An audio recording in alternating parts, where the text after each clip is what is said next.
Vanessa, je veux divorcer. J'y vois. Peu importe la raison, je ne peux pas vivre avec quelqu'un qui a été infidèle. Divorçons tout de suite. J'ai imprimé les papiers du divorce sur l'ordinateur et je les ai présentés à David. Signez-les maintenant. Je le signerai après, et nous pourrons le soumettre immédiatement. Je suis désolé de vous avoir fait du mal. Je vous remercie de votre compréhension. Nous serons d'heureux. Alors que David et Alex s'apprêtaient à partir, Alex s'est approché de moi et m'a chuchoté à l'oreille. Je vais avoir une vie luxueuse à partir de maintenant. Je suis désolé de t'avoir volé. David. Après avoir dit cela, Alex a affiché une expression triomphante et est parti bras dessus bras dessous avec David. Une fois la procédure de divorce terminée, Alex s'est étiré et m'a parlé. Enfin, c'est fini. Je suppose que c'était nécessaire pour que je sois heureuse avec David. Vanessa, bonne chance pour mener une vie frugale. D'un air triomphant, Alex s'est moqué de moi avec condescendance. Je n'ai pas répondu. David a eu l'air perplexe, mais il s'est joint à la conversation. Pourquoi cette conversation tourne-t-elle autour du fait que Vanessa est devenue pauvre pour avoir divorcé de moi? Parce que tu gagnes beaucoup d'argent, David. Comme Vanessa est une femme au foyer, elle perdra ses revenus, n'est-ce pas? En entendant les paroles d'Alex, David a éclaté de rire. Qu'est-ce que tu racontes? C'est nous qui allons vivre dans la pauvreté. Je m'appelle Vanessa. Je suis une femme au foyer qui travaille. Mon travail est très prenant et je passe beaucoup de temps loin de chez moi. David, mon mari, me soutient en s'occupant de toutes les tâches ménagères. Il est essentiellement un homme au foyer à temps plein. Nous ne sommes mariés que depuis 3 mois, malgré mon absence de la maison. David ne se plaint jamais et prend toujours soin de moi lorsque je suis fatiguée par le travail. Je l'apprécie vraiment. Nous avions un mariage harmonieux. Mais je n'aurais jamais pensé que l'arrivée d'une certaine personne changerait tout. Un jour, en rentrant à la maison, David m'a parlé. Est-ce que je peux inviter un vieil ami à l'occasion? D'accord, mais c'est inhabituel pour toi d'inviter quelqu'un. Je l'ai rencontré récemment après une longue période. Nous avons passé un bon moment et avons convenu de nous revoir. Je veux vous le présenter. David a souri en expliquant la situation, et je n'ai pas pu m'empêcher de sourire aussi. C'est très bien, merci. Je devrais pouvoir prendre mon prochain week-end. Demandez-lui son emploi du temps, s'il vous plaît. D'accord, merci, Vanessa. Le visage joyeux, David a immédiatement commencé à envoyer un message sur son téléphone. J'ai rarement vu David en colère ou de mauvaise humeur. J'aime sa nature gentille et honnête et son sourire insouciant. Le vieil ami de David s'appelle Alex. Elle est libre le week-end prochain, alors il vient. David le tient en haute estime. Il doit s'agir d'une personne merveilleuse. J'étais également impatient de rencontrer Alex. Le week-end suivant, Alex est venu chez nous. David était occupé à préparer divers plats depuis le matin pour recevoir son ami d'enfance. Ses compétences en matière de tâches ménagères sont assez impressionnantes, surtout en ce qui concerne la cuisine. Les plats délicieux étaient alignés sur la table. Alex sera certainement ravi. Alex n'est pas loin. Je vais aller le chercher. Sur ce, David quitte la maison pour accueillir Alex. Notre maison se trouve dans un immeuble de grande hauteur, avec un concierge toujours posté à l'entrée. Les personnes qui viennent pour la première fois sont souvent désorientées, c'est pourquoi nous mettons un point d'honneur à sortir et à accueillir nos invités. Je me demandais comment il serait. Alors que j'attendais impatiemment son arrivée, j'ai entendu la porte s'ouvrir. Entrez, s'il vous plaît. Bonjour. En entendant la conversation, je suis resté perplexe. La voix semblait haute pour un homme. Quand Alex est entré dans le salon, j'ai été surpris. Quelle chambre, c'est tellement luxueux. Une femme se tenait là, regardant la pièce avec curiosité. Aujourd'hui, David. Cette personne. Laissez-moi vous présenter. Voici mon ami d'enfance, Alex. Alex, voici ma femme, Vanessa. Bonjour, ravi de vous rencontrer, Alex. Ah, bonjour, enchanté.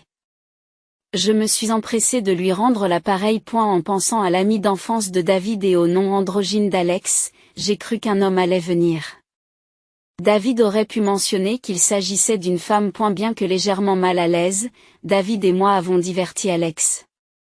Lorsque nous nous sommes installés à la table pour le dîner, Alex s'est naturellement assise à côté de David. Normalement, David et moi ne devrions pas nous asseoir l'un à côté de l'autre? Me suis-je dit, mais David n'a pas semblé s'en préoccuper. Ce n'était pas une occasion formelle. Je n'ai donc fait aucun commentaire particulier lorsqu'Alex a délibérément rapproché sa chaise de David et s'est assise à côté de lui. Cette maison est vraiment magnifique. Les meubles sont luxueux aussi. C'est vraiment beau. C'est vrai? On peut vivre comme ça grâce à Vanessa. C'est vrai? Un couple qui se soutient, hein? Alex a levé les yeux vers David, le regardant dans les yeux sans jamais me regarder. Je me suis contenté de les regarder parler. En voyant Alex toucher David de temps en temps pendant qu'il parlait joyeusement, je me suis senti mal à l'aise. David ne semblait pas s'en préoccuper. Mais il était facile d'imaginer qu'Alex ne considérait pas David comme un vieil ami. Restant silencieux pour ne pas gâcher l'ambiance, David s'est soudain tourné vers moi et m'a dit, elle est amusante, non? Il le pensait vraiment. Ce n'était pas une raillerie. J'ai donc répondu par un sourire forcé. Je lui ai donc répondu par un sourire forcé. David ne s'est certainement pas rendu compte de ce que je ressentais. Il doit penser que je m'amuse vraiment. Ensuite, Alex, qui ne m'avait jamais parlé directement auparavant, s'est tourné vers moi et m'a dit, je m'amuse vraiment bien. Est-ce que je peux revenir? Son sourire n'a pas atteint ses yeux. Voyant ma réponse vague, David s'est mis à sourire et a dit, je suis content que vous vous entendiez bien. Après cela, Alex a commencé à venir chez nous plusieurs fois par semaine. Au début, elle venait le week-end, quand j'étais à la maison. Mais peu à peu, ces visites sont devenues plus fréquentes, même pendant mes heures de travail. Aujourd'hui, en rentrant à la maison, j'ai entendu des rires provenant du salon. J'ai soupiré et je suis entré dans le salon. David et Alex étaient assis ensemble sur le canapé et riaient joyeusement. Alex était enlacée au bras de David. Même lorsqu'elle a remarqué mon retour, elle n'a pas fait un geste pour me lâcher. Déjà fatigué, ce spectacle m'a encore plus vidé. David m'a accueilli avec un sourire, bienvenue, Vanessa. Sans s'adresser à moi, Alex a simplement dit, je vais partir alors, et a quitté la maison. Alex était encore là? N'est-elle pas venue trop souvent ces derniers temps? Il fallait que je pose la question, car cela m'épuisait. Tout en préparant le dîner, David a répondu, oui, elle est venue. Mais Alex a récemment divorcé et est retournée vivre chez ses parents. Je pense qu'elle se sent seule parce que tout le monde autour d'elle est occupé par son travail ou sa propre famille. Je suis désolée pour elle. Mais honnêtement, je ne me sens pas bien à l'idée que vous vous rencontriez quand je ne suis pas là. Elle est trop proche de toi. Ce qui me met mal à l'aise. J'aimerais que vous limitiez un peu les choses. Je crois que David n'a pas de mauvaises intentions. Il veut sincèrement aider un ami dans le besoin. Cependant, je n'ai pas pu m'empêcher de détester le fait qu'Alex touche David avec désinvolture devant moi. Et qu'elle se sente comme chez elle pendant la journée. David a écouté mes préoccupations, s'est excusé et a accepté de réduire la fréquence de leur rencontre. Tout ce que je pouvais faire, c'était croire en la parole de David. Cependant, Alex continuait à venir chez nous. Bien qu'elle ait ciblé des moments où j'étais au travail et que je ne l'ai jamais vue en face, j'étais au courant de ses visites. Elle laissait délibérément ses affaires derrière elle pour que je les remarque. Il s'agissait manifestement d'une provocation. Malgré la diminution du nombre de ses visites, elle continuait à venir toutes les semaines et j'ai donc de nouveau fait part de mes inquiétudes à David. David m'a avoué que je lui avais dit clairement. Mais à chaque fois, elle dit ok, puis se met à pleurer à l'entrée. Elle dit à quel point elle se sent dure et triste, et je ne peux pas me résoudre à la renvoyer. Je ne pouvais pas en vouloir davantage à David et je lui ai simplement demandé de continuer à l'exhorter à réduire ses visites. Elle s'est excusée à chaque fois, mais la situation ne s'est pas améliorée. Un mois s'est écoulé depuis la première visite d'Alex.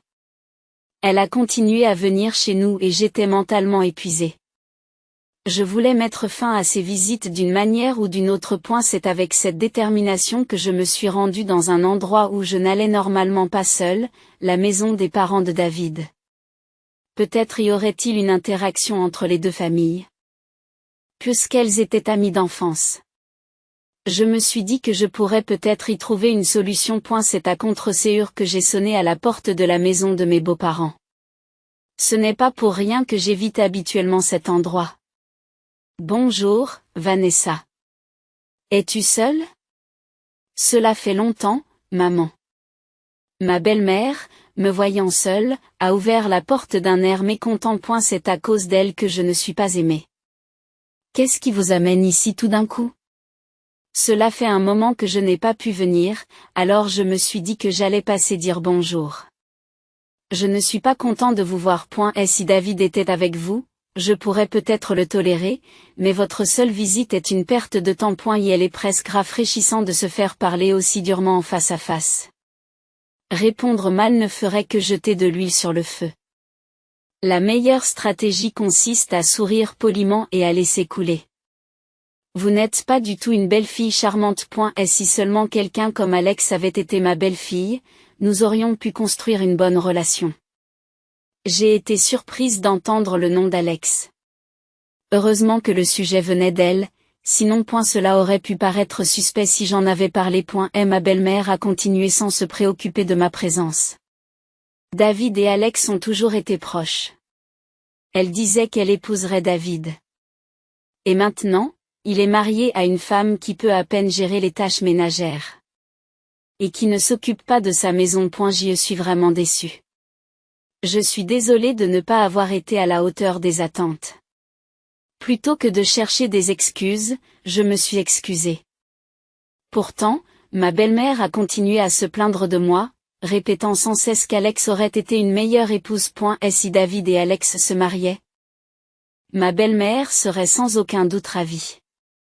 C'est sur cette pensée que j'ai écouté distraitement son harcèlement. 2 mois s'étaient écoulés depuis la première visite d'Alex.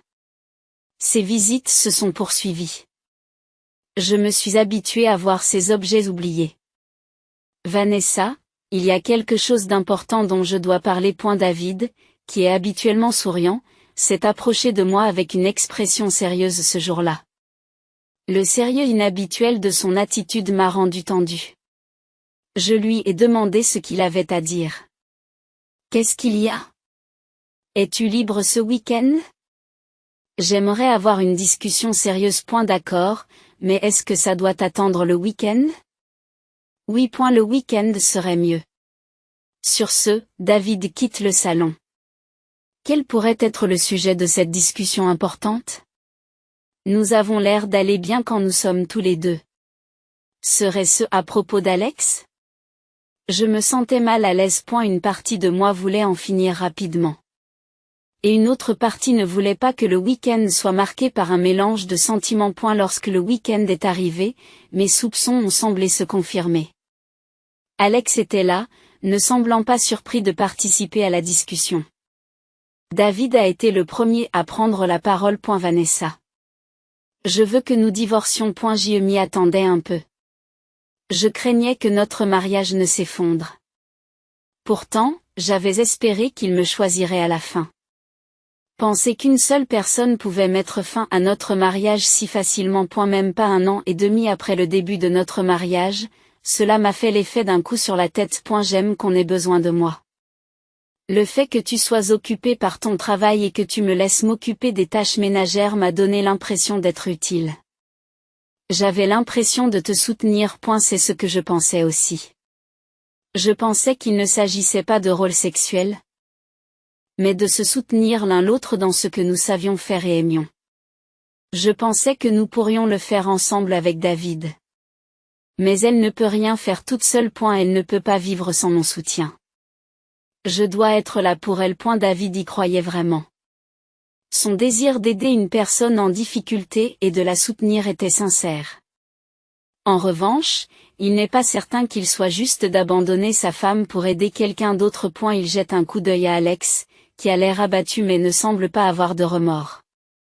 Les gens qui sont désolés ne s'assoient pas confortablement et ne croisent pas les jambes sur le canapé. Elle pensait probablement qu'elle avait enfin réussi à m'enlever David. Le fait que David ne soit pas conscient de ces nuances peut être considéré comme un défaut. Je me suis soudain sentie stupide d'être si sérieuse à ce sujet. Et la nature de David ne changera pas. Aujourd'hui encore, il peut se sentir coupable envers moi. Mais ses actions étaient motivées par la volonté d'aider les autres. Et si je considérais qu'il agissait par désir de servir, il semblait peu probable qu'il coupe les ponts avec Alex, même si nous ne divorcions pas.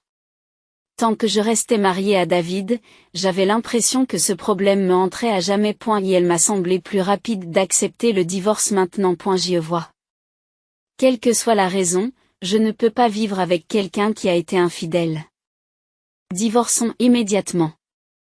J'ai imprimé les papiers du divorce sur mon ordinateur et je les ai présentés à David.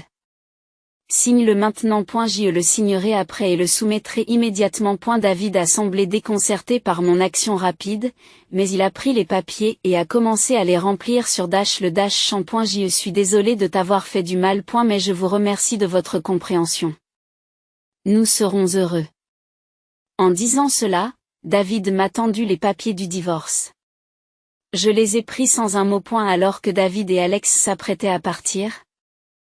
Alex s'est approché de moi et m'a chuchoté, « Nous allons vivre luxueusement à partir de maintenant. » Je suis désolé de t'avoir enlevé David. Après avoir dit cela, Alex a affiché une expression triomphante et est parti bras dessus bras dessous avec David. Il semble qu'elle ait été victime d'un malentendu important. Mais je ne me sentais plus obligée de la corriger. En ce qui concerne le divorce, j'ai décidé d'engager un avocat et d'arranger un accord. Comme nous n'avions pas d'enfants, la principale discussion a porté sur le partage des biens. Aujourd'hui, David, Alex et moi devions nous retrouver au cabinet de l'avocat pour en discuter. David a déclaré qu'il accepterait mes conditions. Alex s'est opposé avec mécontentement, mais David l'a fait taire en lui rappelant que ce n'était que justice puisqu'ils m'avaient tous les deux fait du mal. J'ai exigé un partage équitable des droits de propriété et j'ai demandé une compensation pour leur liaison à tous les deux. Alex a eu l'air mécontent à l'évocation de la compensation. Mais son expression s'est légèrement adoucie lorsque David a dit qu'il paierait pour les deux. Une fois toutes les procédures de divorce terminées, Alex s'est étiré et s'est adressé à moi. Enfin, c'est fini. Eh bien, je suppose qu'il était nécessaire que je sois heureuse avec David. Vanessa, bonne chance pour mener une vie frugale. Alex s'est moqué de moi avec condescendance. Je n'ai pas répondu. David a eu l'air perplexe, mais il s'est joint à la conversation. De quoi parlez-vous? Une vie frugale? Qu'est-ce que ça veut dire? Eh bien, parce qu'elle divorce, n'est-ce pas? Maintenant, elle va devoir vivre pauvrement. C'est triste, vraiment. Pourquoi Vanessa serait-elle pauvre parce qu'elle a divorcé? Parce que tu gagnes beaucoup d'argent, David. Comme Vanessa est une femme au foyer, elle va perdre ses revenus, n'est-ce pas? En entendant les paroles d'Alex, David s'est arrêté un instant, puis a éclaté de rire. Qu'est-ce que tu racontes? C'est nous qui allons vivre dans la pauvreté. Alex nous a regardés, David et moi, complètement choqués. J'ai choisi de ne pas participer à la conversation. David, qui se tenait le ventre, continuait à rire et à parler. Ne t'ai-je pas dit que Vanessa était la directrice générale? Je n'ai jamais dit que c'était moi qui travaillais. Tu l'as dit, mais j'ai cru que c'était une blague. C'était vrai? Pourquoi aurais-je menti à ce sujet? J'étais le mari de la maison, et Vanessa était celle qui travaillait. Elle est la présidente de la célèbre société EBC. En entendant le nom de la société, Alex s'est tourné vers moi, incrédule. La société EBC? Celle qui a fait la une des journaux et dont le chiffre d'affaires annuel s'élève à 150 millions de dollars? Cette société célèbre? Vous plaisantez, n'est-ce pas, je suis flatté que vous la connaissiez. Permettez-moi de me présenter à nouveau. Je suis Vanessa, présidente de la société ABC. Je lui tends ma carte de visite. Alex la prend lentement, encore sous le choc. La carte de visite affichait clairement le nom de l'entreprise. Les mains d'Alex tremblent légèrement. Pourquoi? Ta mère a dit que David était une élite qui gagnait beaucoup d'argent. Comment est-ce possible? En entendant cela, c'est David qui a été surpris. J'ai écouté leur conversation en silence. Je me suis dit qu'Alex et ma belle-mère devaient être en train de conspirer. Maman aussi, pourquoi a-t-elle cette impression? Je t'ai dit ce que fait Vanessa, n'est-ce pas? Mais ta mère continue à dire qu'il est impensable qu'une femme gagne plus. Elle dit aussi qu'une femme doit faire toutes les tâches ménagères. Qu'il est honteux de ne pas remplir ses devoirs d'épouse, entre autres choses. Qu'est-ce que c'est? C'est ridicule. Ce genre de raisonnement est dépassé. David soupire, visiblement frustré par le point de vue de sa mère. Mais je t'ai choisi toi plutôt que Vanessa. Ce n'est pas pour l'argent, c'est par amour. Tu comprends cela, n'est-ce pas? David s'adresse à Alex en souriant. Alex restait là, hébété, apparemment incapable de suivre la conversation. Pouvons-nous conclure cette discussion maintenant? Vous êtes tous les deux d'accord avec ce qui a été convenu, n'est-ce pas? Oui, cela met un point final à nos procédures. Je m'en veux de t'avoir fait du mal, Vanessa. Je ferai en sorte de ne plus interférer avec votre vie. C'est bien. Assurez-vous que cette personne-là et votre mère reçoivent aussi le message de ne pas se mêler de mes affaires. J'ai compris. Alors, nous allons y aller. David soutient une Alex complètement déconfite alors qu'il quitte le cabinet d'avocat. Le choc d'apprendre que sa conquête était en fait une femme au foyer a dû être profond. Il n'est pas certain qu'il puisse construire une bonne relation à l'avenir. Mais ce n'est plus mon problème. Je me sentais soulagée d'être débarrassée de ce désordre et je me sentais plus légère. Un jour, alors que je profitais de ma nouvelle vie de célibataire, ma secrétaire m'a informé qu'une femme faisait une scène à l'entrée. Elle demandait à me voir. Ce n'était pas un contact professionnel et elle insistait pour voir le président. Malgré mon emploi du temps chargé, j'ai demandé à ma secrétaire de la conduire dans la salle de réception et de rester avec moi. Comme je m'y attendais, Alex était là, l'air affolé et hors d'état de nuire. J'ai regretté de lui avoir donné ma carte de visite ce jour-là. Qu'est-ce qui vous amène si soudainement dans mon bureau?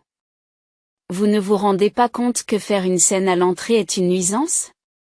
Je ne connais pas vos coordonnées, et quand j'ai essayé d'aller chez vous, le concierge m'a arrêté à l'entrée.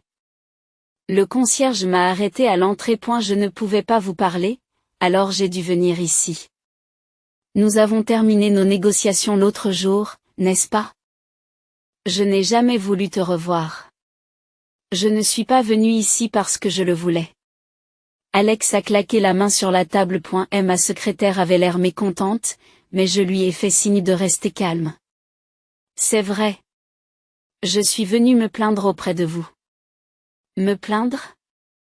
Vous avez dit qu'il y avait eu un partage des biens, mais qu'en est-il de ce montant? Pour le président d'une grande entreprise comme vous, vous n'êtes pas radin? Alex fulmine, manquant manifestement de sang-froid. Je ne suis pas avare. C'était un montant équitable. Mensonge. C'est vrai.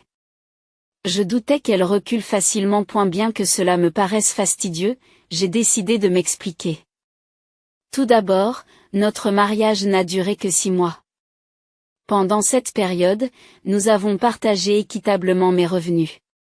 Et sur cette somme, une compensation a été versée à toi et à David. Il est donc normal que le montant que tu as reçu soit inférieur. À la mention de la compensation, Alex sursaute. Elle a compris pourquoi des dizaines de milliers d'euros avaient disparu, la raison étant liée à la compensation. Pour elle et David. Mais pourquoi ne pouvons-nous pas vivre dans cet appartement? Et les meubles, tout cela devrait être notre propriété commune, n'est-ce pas? C'est injuste que tu puisses tout garder. Alex s'obstine et je me lasse d'avoir affaire à elle. J'ai expliqué calmement, en détournant le regard. A eu fait, je me suis senti mal à l'aise quand tu es venu chez moi pour la première fois et que tu as regardé autour de toi si librement. Si nous l'avons acheté après le mariage, comme tu l'as dit, ce serait en effet une propriété partagée. Que veux-tu dire par là, cet appartement en hauteur et les meubles de la maison? J'ai acheté tout cela quand j'étais célibataire. Tout est donc à moi. Il n'y a même pas 1% de chance que tu puisses y vivre. Face à ces dures réalités, Alex est visiblement choqué. Elle murmure presque inaudiblement. Ce n'est pas possible. Je pensais qu'en épousant David, j'aurais la propriété. Les meubles luxueux, tout. Dommage que tu te sois fait des illusions. Mais tu as un mari gentil et compétent. Sois heureuse avec ça. C'est exactement le problème. Revigoré par mes commentaires, Alex hausse le ton. Qu'est-ce qu'on fait maintenant? David me dit de travailler. Et elle me dit, je suis faite pour être femme au foyer, alors tu dois sortir et gagner ta vie. J'ai épousé David en pensant que je pourrais vivre sans travailler. Si l'un des partenaires s'occupe du foyer, il est tout à fait naturel que l'autre travaille. Bien qu'Alex ait ses propres problèmes, on ne peut pas reprocher à David de se plaindre. Sa capacité à être une femme au foyer n'était possible que parce qu'il était avec quelqu'un comme moi. Qui voulait travailler à l'extérieur. Quelqu'un comme moi, qui aime travailler, trouverait très bien un partenaire qui s'occupe des tâches ménagères comme David. J'ai toujours vécu à la maison et je n'ai jamais vraiment travaillé. Aujourd'hui, je jongle avec des emplois à temps partiel. Mais je ne peux pas m'assurer un revenu stable parce que je n'arrive pas à trouver un emploi à temps plein. David ne se fâche pas, mais il dit qu'avec mes talents de cuisinière, je peux facilement préparer des repas bon marché. Alors, économisons de l'argent ensemble, en tant que couple. C'est tellement ennuyeux et positif. C'est vrai. Il peut être un peu pénible. Et la positivité de David est l'une de ses forces, mais son incapacité à lire la pièce peut parfois être irritante. Il n'arrête pas de dire des choses comme, même si nous vivons une vie frugale, tant que nous sommes ensemble, tout va bien. Je suis sûre de pouvoir préparer des plats simples et excitants tous les jours. Je pensais que c'était toi qui te débattrais avec une vie frugale et j'en étais heureuse. Si j'avais su que les choses se passeraient ainsi, je n'aurais jamais épousé David. Je n'ai pas besoin d'un homme comme ça. Ramener le point et sa frustration vient probablement du fait qu'elle ne peut pas vivre la vie somptueuse qu'elle imaginait.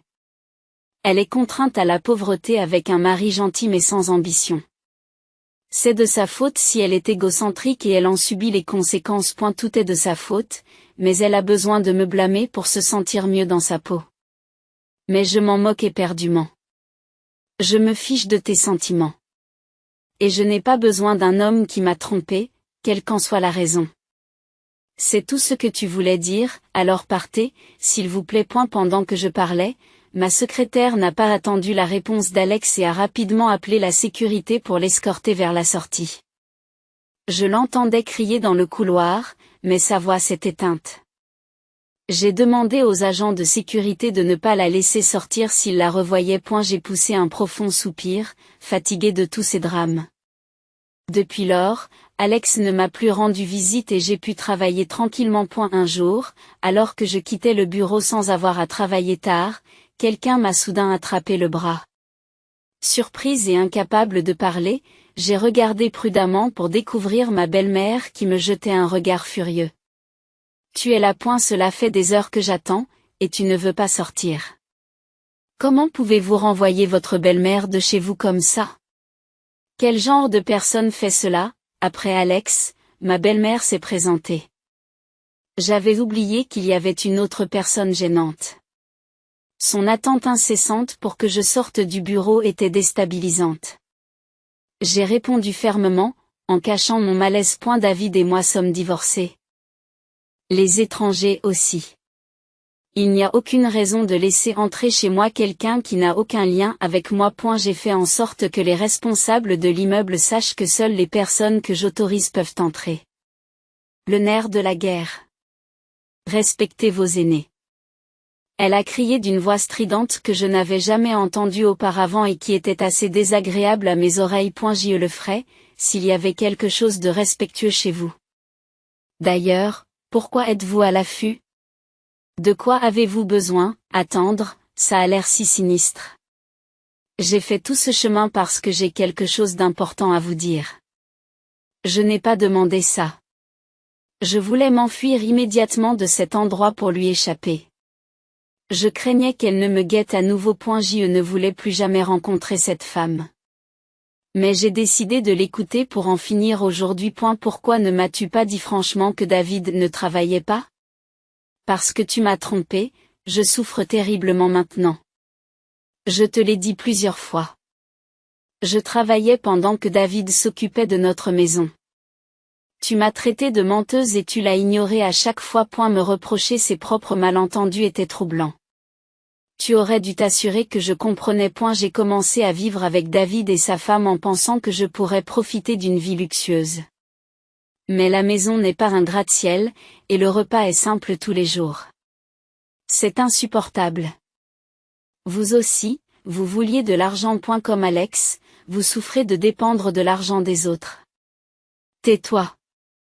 C'est de votre faute si je suis dans cette situation maintenant.